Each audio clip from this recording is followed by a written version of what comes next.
ప్రాచార్య బ్రహ్మశ్రీ శలాక రఘునాథ శర్మ గారి పంచామృత రసవాహిని 13వ భాగం 29/1/25.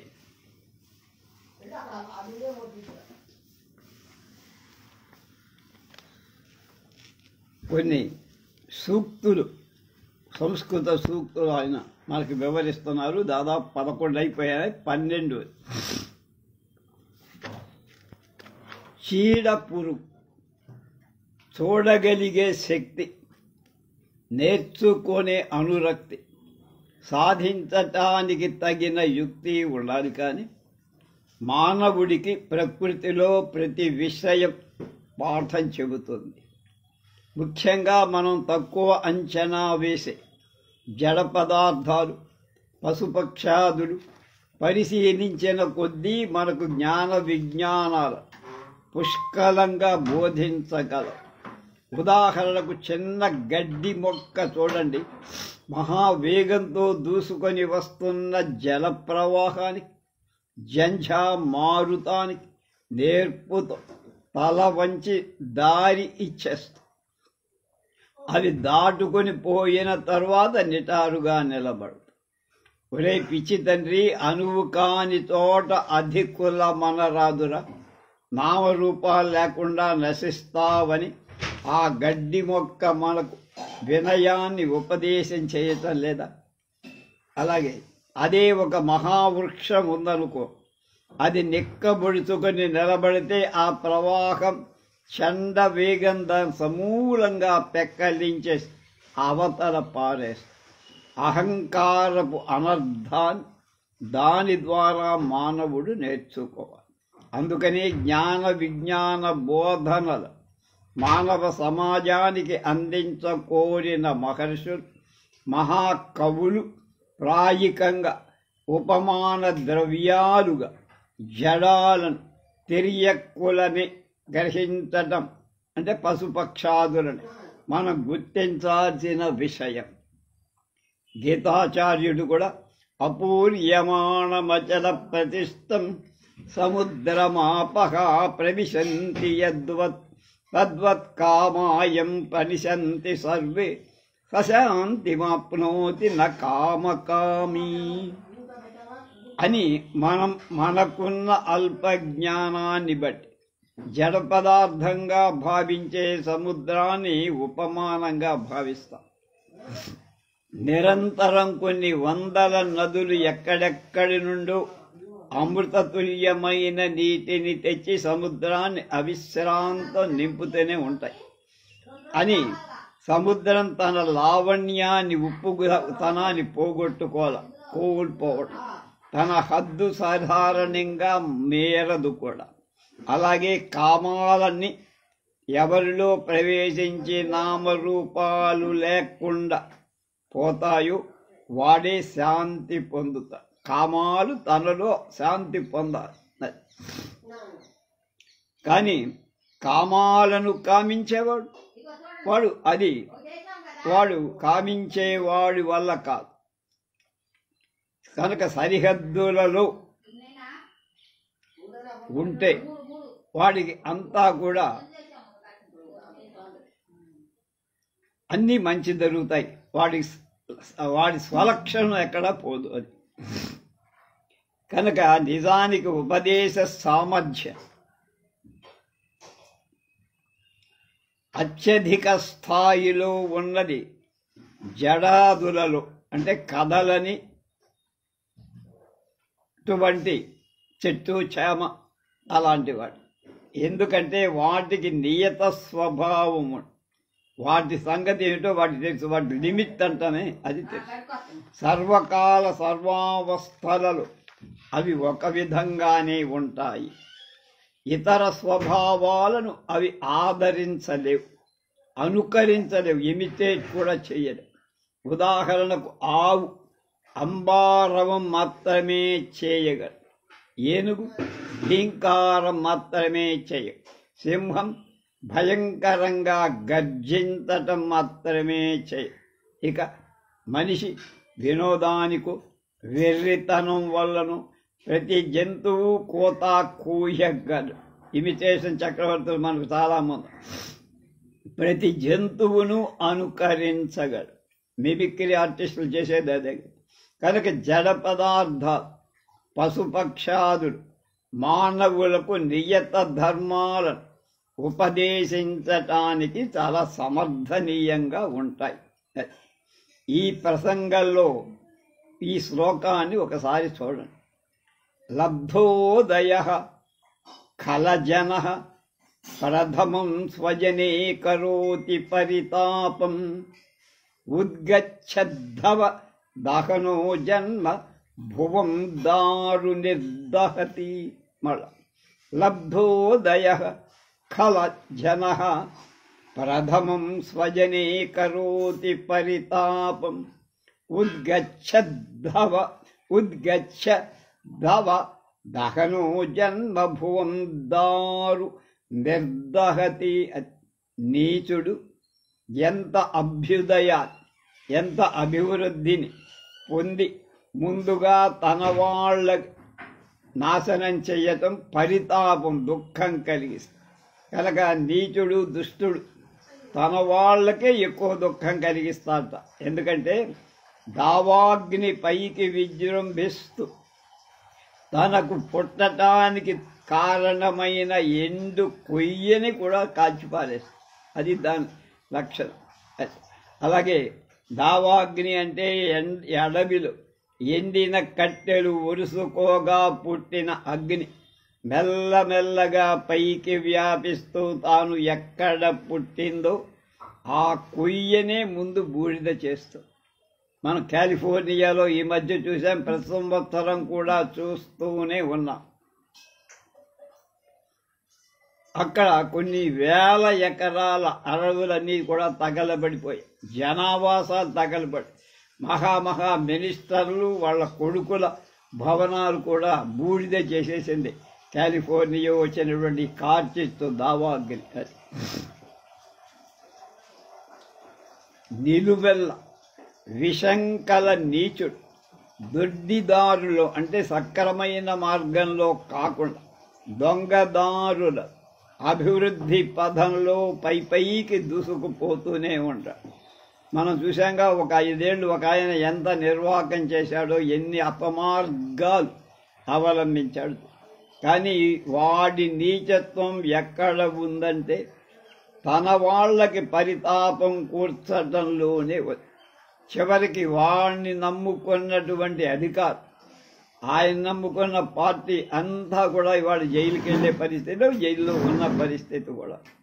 కనుక అష్ట కష్టాలు పడి కడుపు మార్చుకొని సంతానాన్ని సుస్థితికి తెచ్చినటువంటి తండ్రిదండ్రులు వీళ్ళు నా తల్లిదండ్రులు అని చెప్పుకోవటం కూడా తప్పు అని భావించే పుత్రరత్నాలు, కొడుకులు ఎంతమందిని మనం సమాజంలో చూస్తున్నాం. వీళ్ళు మా నాన్న అని గర్వంగా చెప్పలేని వాళ్ళు చాలామంది ఉన్నారు.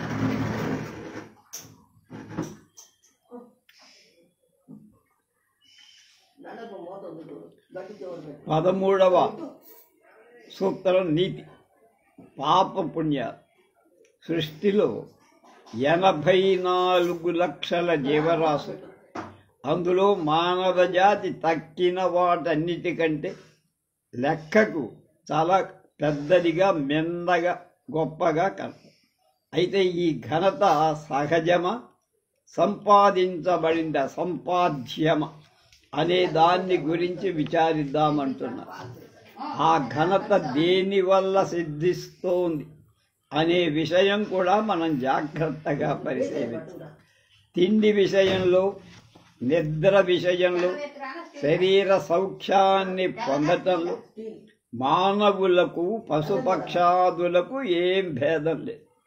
కానీ మానవుడు తన ఇంటలెక్ట్ అంటమే బుద్ధి బలం చేత, వివేకం చేత పశువులు పక్షులు మొదలైన వాటికంటే విశిష్టుడు, అంటే విశిష్టమైన గుణ సంపద కలవాడవుతాడు.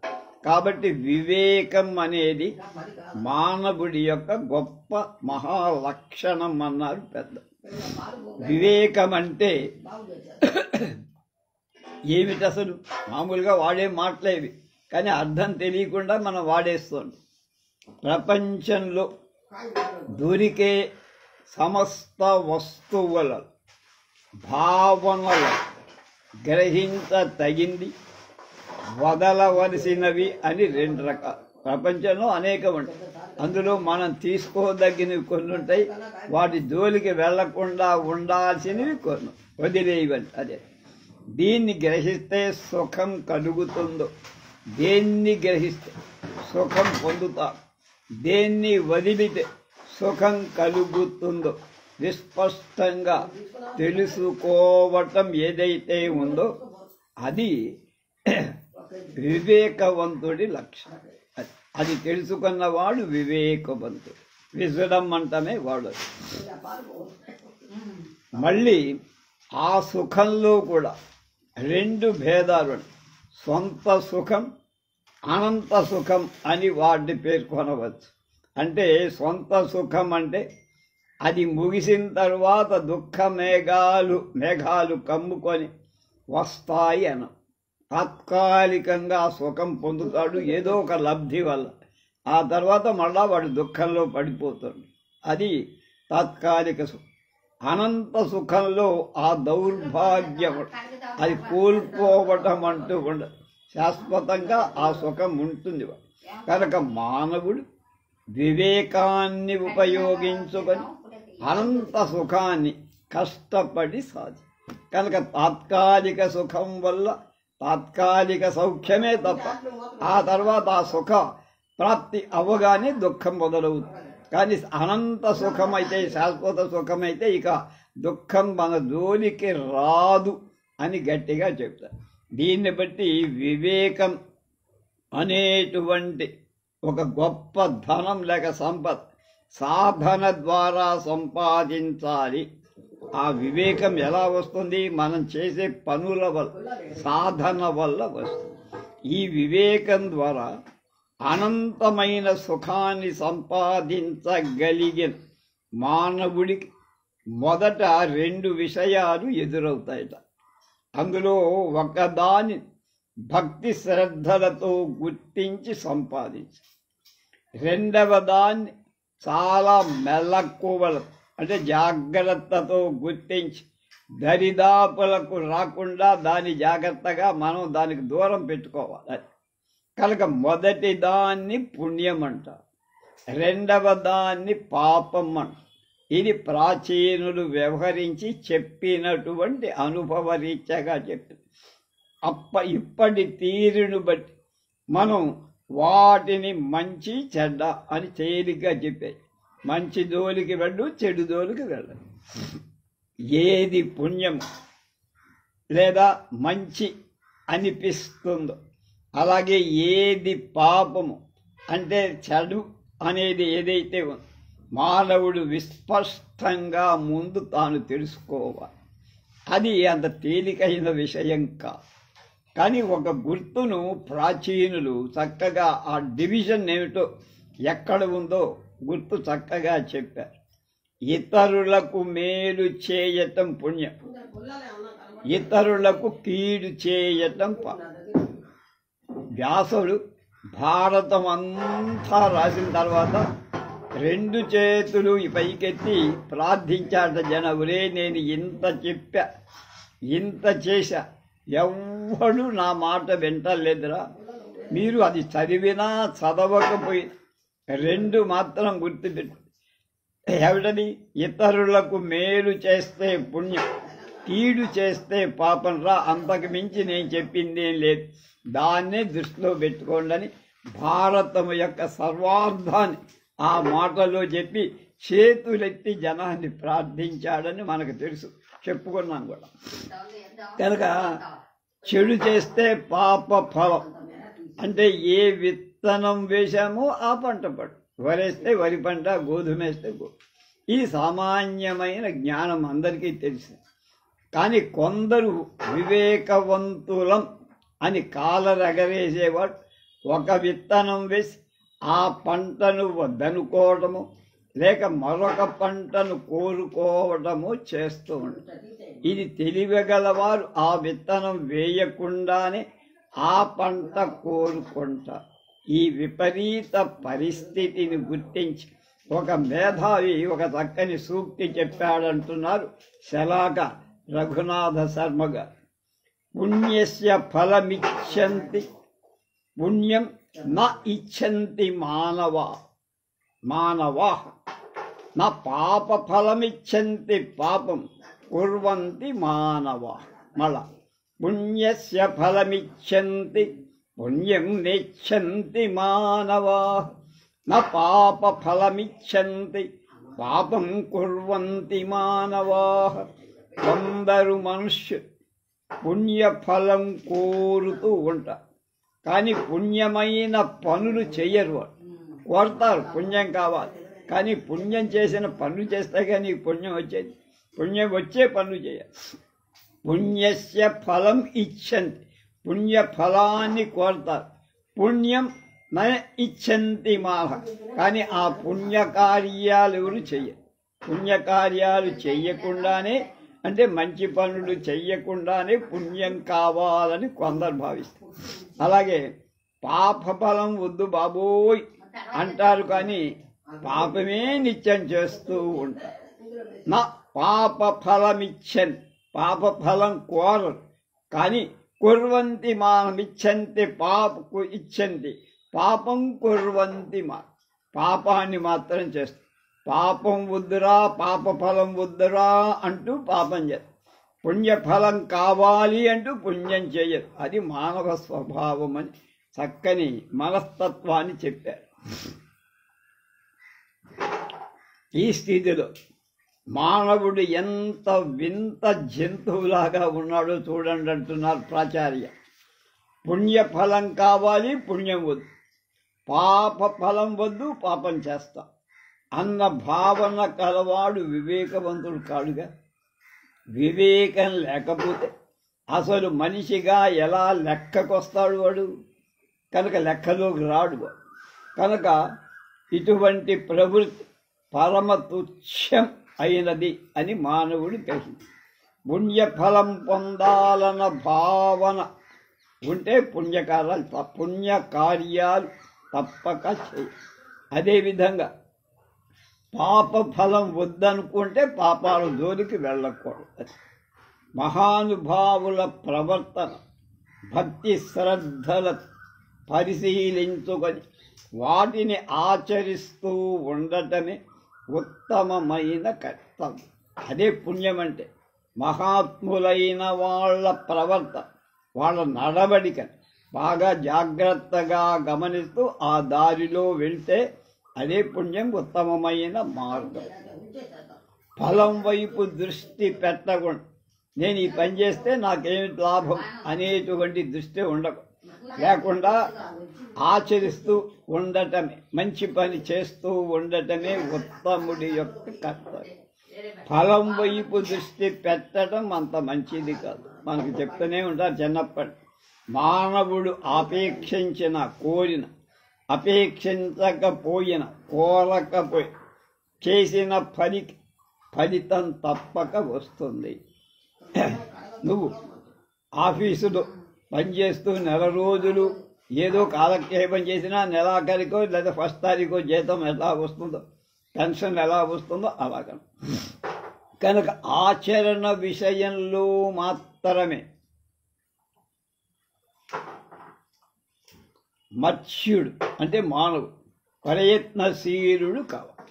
కనుక మనుషుడు అనేవాడు ఆచరణ విషయంలో ప్రయత్నంలో ఉండాలి. అంతేగాని దేవుడే మనకిస్తాడు, మనకు అన్ని ఆ లప్ప మనకు కూడబెడతాడు అనుకుంటే పొరపాటు. నీ ప్రయత్నం, మానవ ప్రయత్నం లేని ఏది జరగదు. గీత చెప్పిన కర్మణ్యేవాధికారస్తే మా ఫలేషు కదాచ, పని చేయడం రా నీ వంతు, ఫలితం ఇవ్వటం నాది అన్నాడు గీతాచార్య.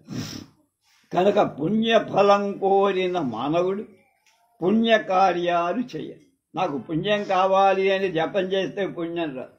పుణ్యకార్యాలు, మంచి పనులు చేయాలి. పాప ఫలం వద్దనేకునేవాడు పాప కార్యాల జోలికి అసలు వెళ్ళకూడదు. ఇలా ప్రవర్తించడం ఎవరి వల్ల?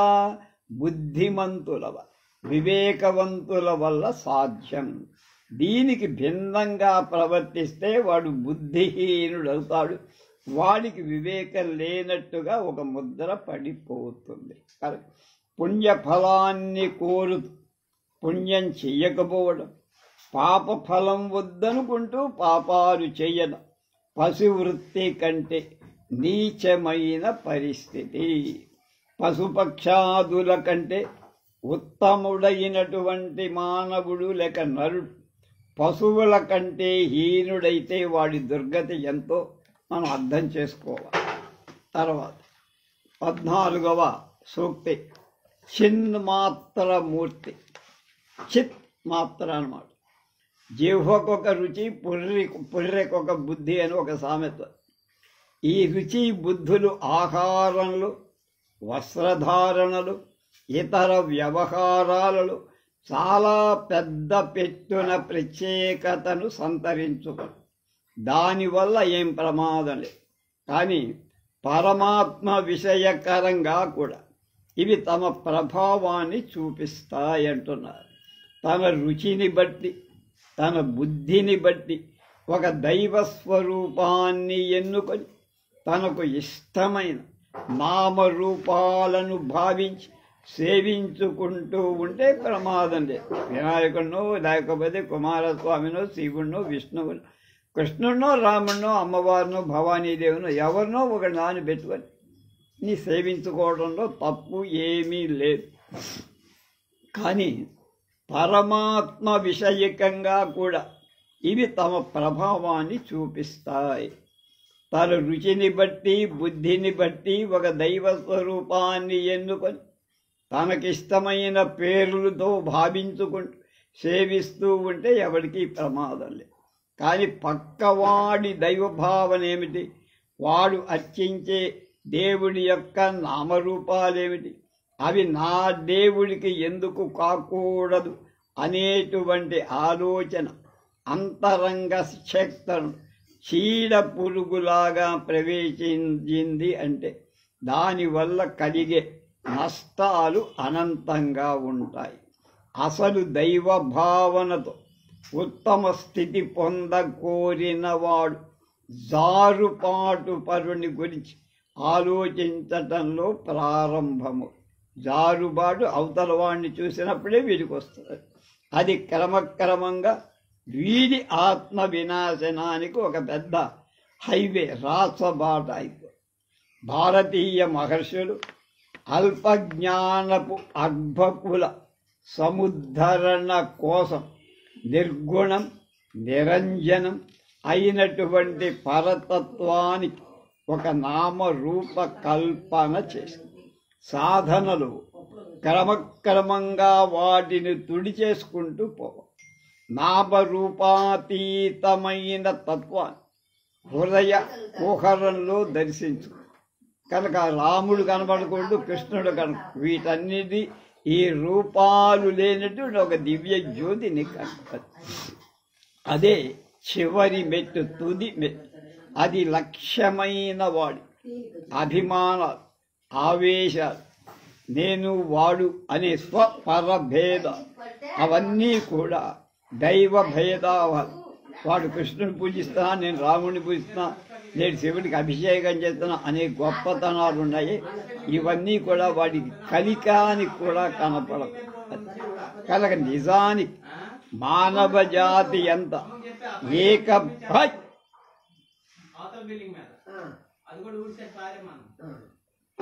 ఏకభావనతో ఆరాధించగలిగిన ఏకాత్మ అజ్ఞానం వల్ల అనేక స్వరూప స్వభావాలు పొందటంతో అనంతమైన అనర్థాలు దాపురించాయి. మతాల పేరుతో, దైవాల పేరుతో మానవ జాతి మారణ హోమంలో సమిధగా అయిపోయింది. ఈ దుర్గతిని గుర్తించి పరమజ్ఞాన సంపన్నుడు భర్తృహరి పరతత్వాన్ని ఎంత గొప్పగా అభివర్ణించాడు చూద్దాం.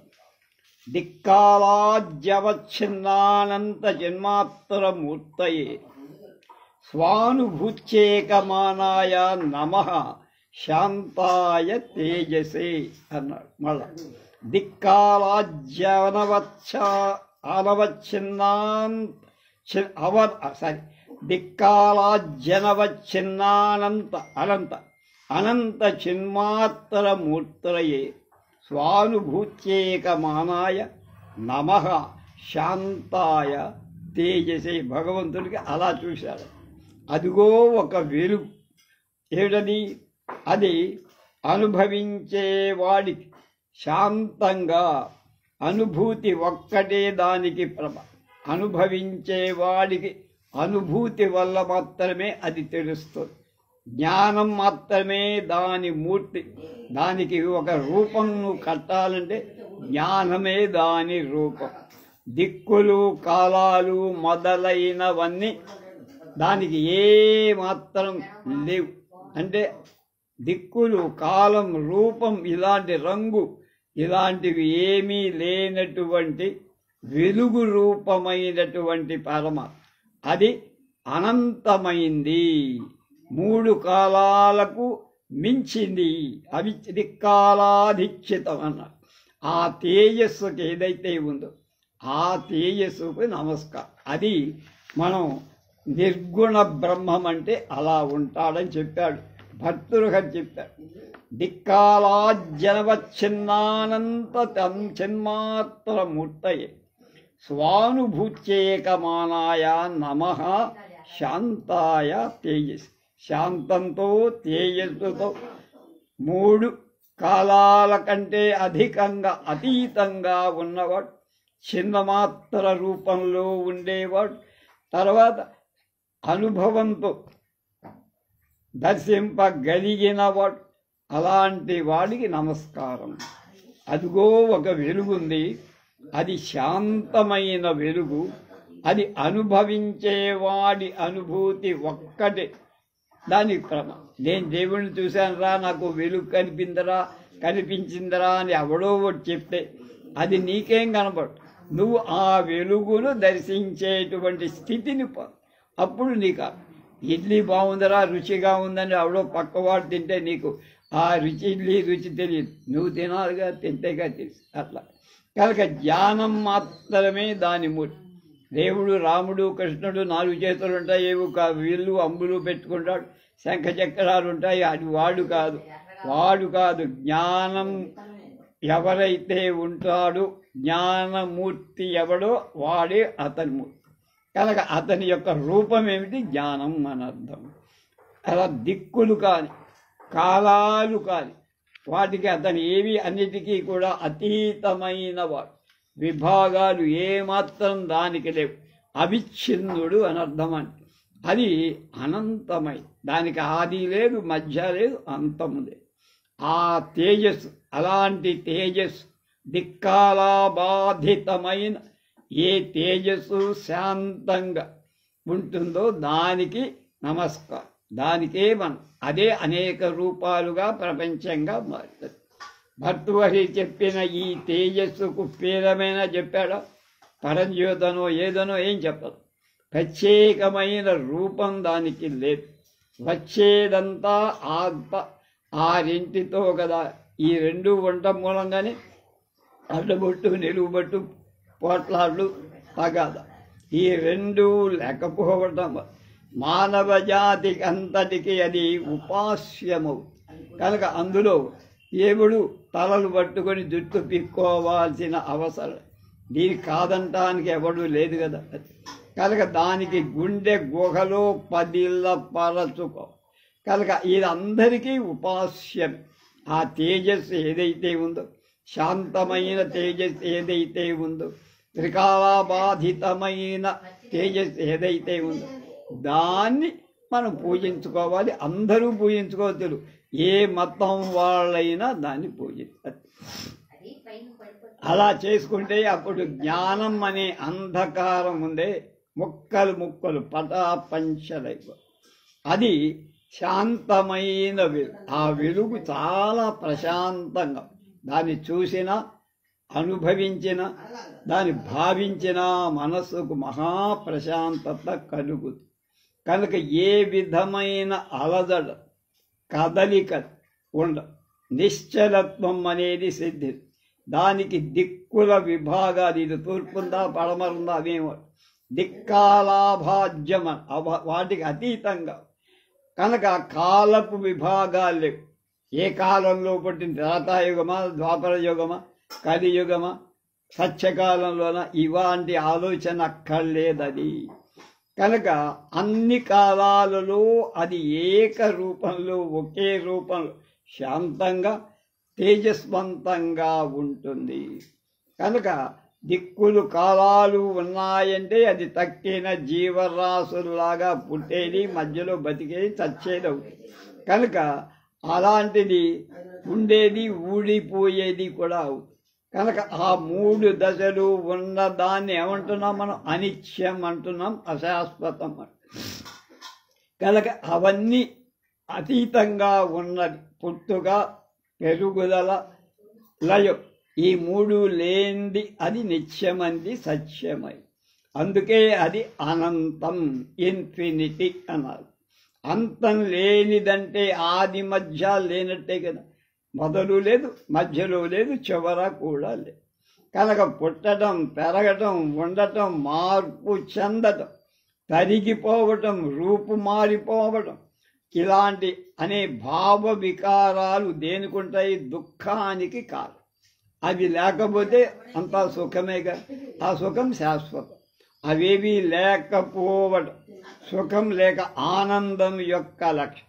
అందుకే అవి ఉన్నదాన్ని అది ఉన్నదానికి జీవ వ్యవహారం, లేని దానికి దేవ వ్యవహారం.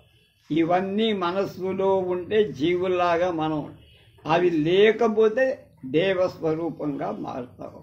కనుక ఆ తేజస్ ఏ స్వరూపంలో ఉంటుందంటే చిన్మాత్ర మూర్తితో ఉంటుంది. చిత్ అంటే జ్ఞానమని చిన్నప్పటి నుంచి మనం అనుకున్నది. అంటే జ్ఞానమాత్రం అనంతం చేత దానికంటే వేరైనటువంటి స్థితి ఏ కొంచెం లేదు. జ్ఞానం దాటితే అజ్ఞానమే తప్ప ఇంకోటి. కనుక జ్ఞానస్వరూపం అది. అలాంటి జ్ఞానం ఏదైతే ఉందో ఆ జ్ఞానం వెలుగుమూర్తి. దానికి మనస్సు నమస్కరించడం అంటే సర్వ అర్పణ చేసుకోవాలి. 2 చేతుల 10 వేళ్ళు దగ్గరకు చేర్చి హృదయం దగ్గర నిలిపి, ఇది శరీరాన్ని కొంచెం వంచి దైవ సన్నిధానంలో ఉండటం అంటే 5 జ్ఞానేంద్రియాలు, 5 కర్మేంద్రియాలు విషయాదుల నుంచి వెనక్కి లాగేసి మనస్సుతో ఏకం చేసి పరతత్వానికి అర్పించుకుంటున్నా నేను అని చెప్పడం ఆ నమస్కారం యొక్క భావం. కనుక అది నమస్కారం యొక్క అంతరార్థం. ఏదో చెవులు గిల్లుకోవడం, మొకాళ్ళ మీద పట్టడమో కాదు. ఇక సంపద యొక్క పెంపుదల అంటే ఏదైనా సంపద ఉంటే దాన్ని పెంచుకోవడం ఎలా? ఇది 15వ సూక్తి కింద. మానవుడు సాధారణంగా సంపద కోరుకుంటు.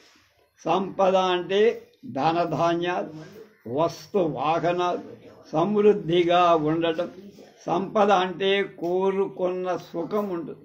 దాంతో మనం అనేక సుఖాలు పొందాలి. కనుక సంపదను పెంపొందించుకోవాలి.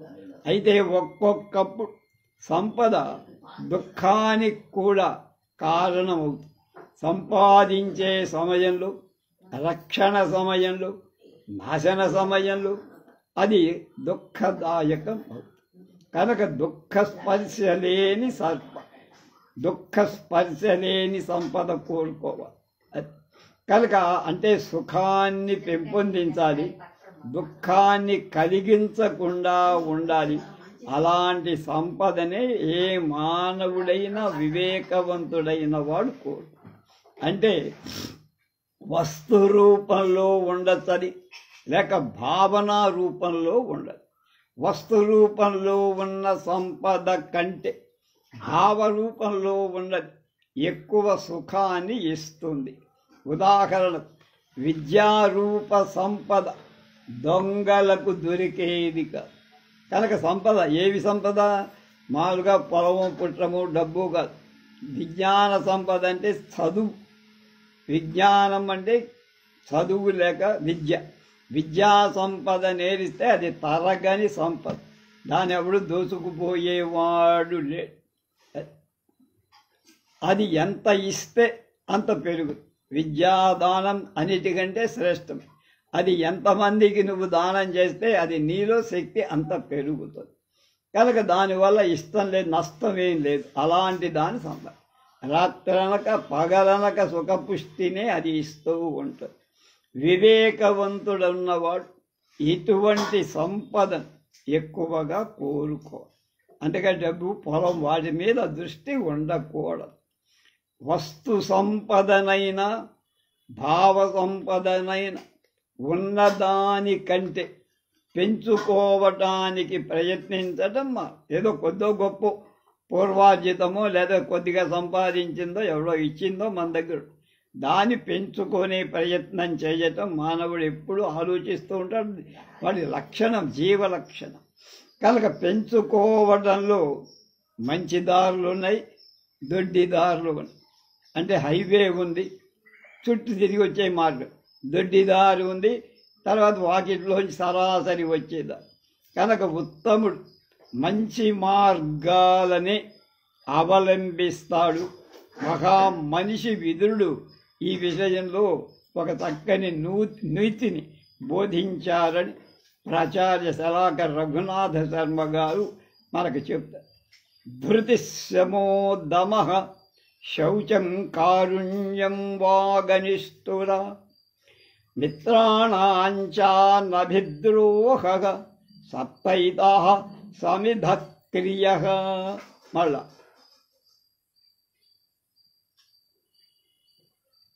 ధృతిశమోదమ శౌచం కారుణ్యం వాగనిష్ఠుర మిత్రాణాంచానభిద్రోహ సప్తైతా సమిధ శ్రియ.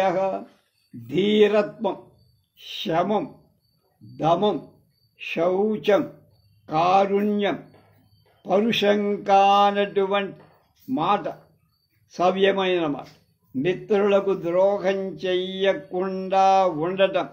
ఈ 7 గుణాలున్నాయే అవి సంపదకు సమిధలు, అంటే మండించేటువంటి పొడకలన్నమాట. ఎండిన కట్టెలు మంటను ఎలా జ్వాజ్వల్యమానంగా పెంచుతాయో ఉన్న సంపద అవి అలా అభివృద్ధి పరుస్తాయి. ఏవి? ధీరం, ధీరత, శమ, దమ, శౌచ, కారుణ్య, పరుషం కానటువంటి చక్కని సంభాషణ, మిత్రులకు ద్రోహం చెయ్యకుండా ఉండేది. ఈ 7 సంపదని పెంచుతాయి. ధృతి అంటే ఆపదలో కుంగిపోకుండా, సంపదలలో పొంగిపోకుండా ఉండటం ధృతి. ఏదో ఇంత లప్పుడు మీద పడితే ఉళ్ళు పొగరెక్కి కొవ్వెక్కి ఎగర్ర వీగకుండా ఉండటం అంటే ధృతి.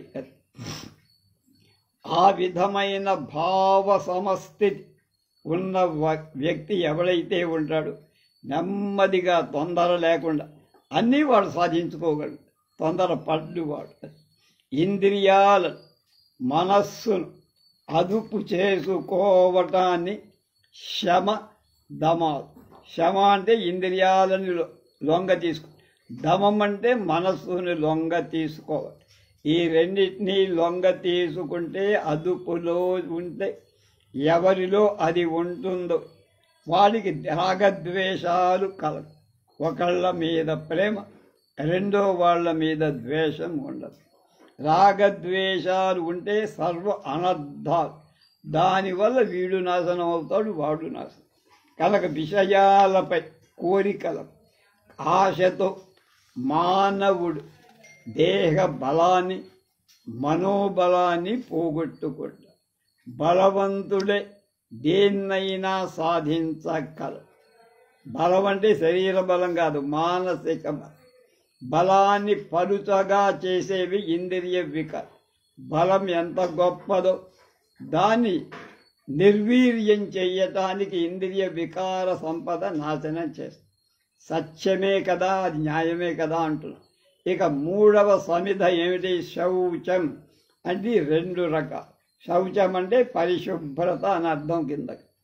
మొదటిది బాహ్య శౌచం, బయట అంటే మంచి స్నానం చేయటం, మంచి బట్టలు కట్టుకోవడం వల్ల. రెండవది అంతర్శౌచం, లోపల పరిశుద్ధిగా ఉండటం.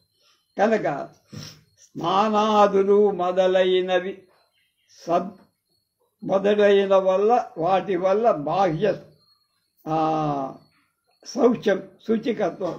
తర్వాత రెండవది సద్భావన వల్ల, మంచి ఆలోచన వల్ల లోపల ఉండేటువంటి ఈ శౌచం పవిత్రత కలుగుతుంది. మలిన దేహంతో మాయా బుద్ధులతో ఉన్నవాడిని ఎవ్వడు దగ్గర కూడా రానివాడు, ఆ కంపు భరించలే. ఎవరి ఆదరణ లేకపోతే సంపదలు ఎలా వస్తాయి, ఎలా పెరుగుతాయి?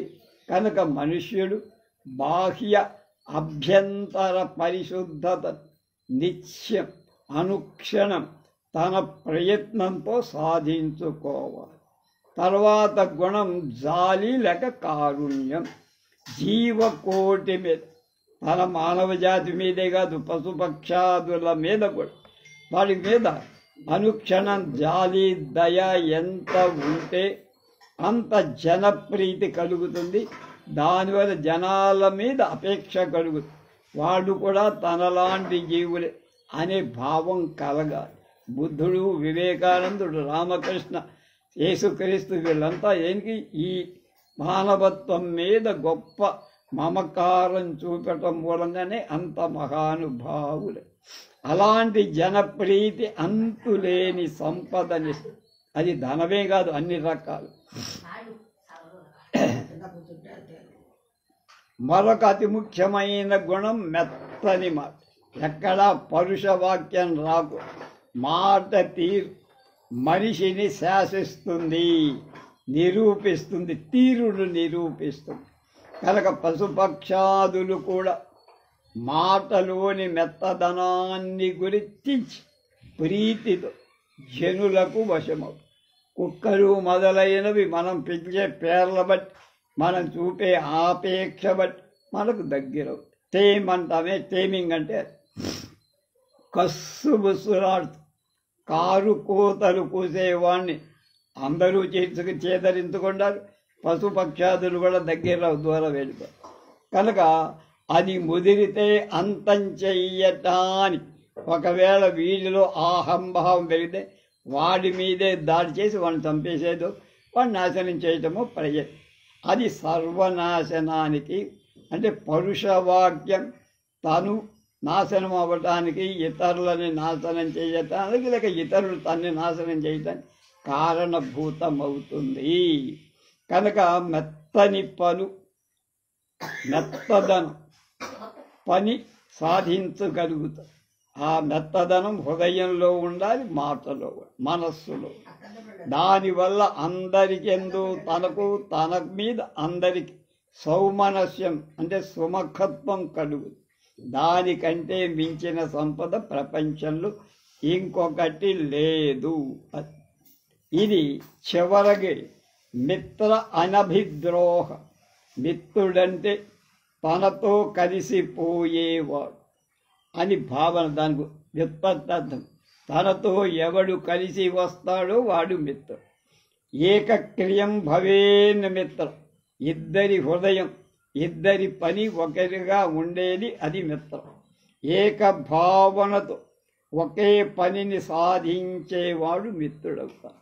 మిత్రుడికి ద్రోహం కనుక తలబెడితే ఇద్దరూ కలిసి సాధించాల్సినటువంటి సత్కార్యం దెబ్బతింటుంది, మట్టి కొట్టుకు. కనుక మిత్రద్రోహం అంటే తనకు తాను ద్రోహం చేసుకోవటమే.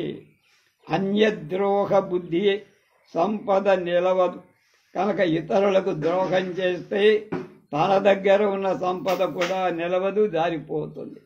కనుక ఆత్మద్రోహికి నిలుస్తుందా? నిలవదు. అందుకని సంపద పెంపొందించుకోదలచిన కళలో కూడా మిత్రద్రోహం అనే భావన దగ్గర కూడా రానీయకూడదు. అలా విదురుడు చెప్పిన గుణ సంపద లేకపోవటం వల్ల దుర్యోధనాదులు దుష్టులై తాము నాశనమయ్య కౌరవ వంశాన్ని తుడిచిపెట్టుకుపోవటానికి నాశనం అయ్యారు. కనుక ధర్మజాదులు శిస్తులై వినయ సంపన్నులై సమధమాలను జితేంద్రులై చక్కని మాజమార్గంలో ప్రయాణం చేసి కావలసింది సాధించుకొని చరిత్రలో నిలిచారు. రేపు దాంపత్య శుద్ధి అంటే ఏమిటో ప్రాచార్యులు ఏం చెబుతారో రేపు తెలుసుకుంటారు.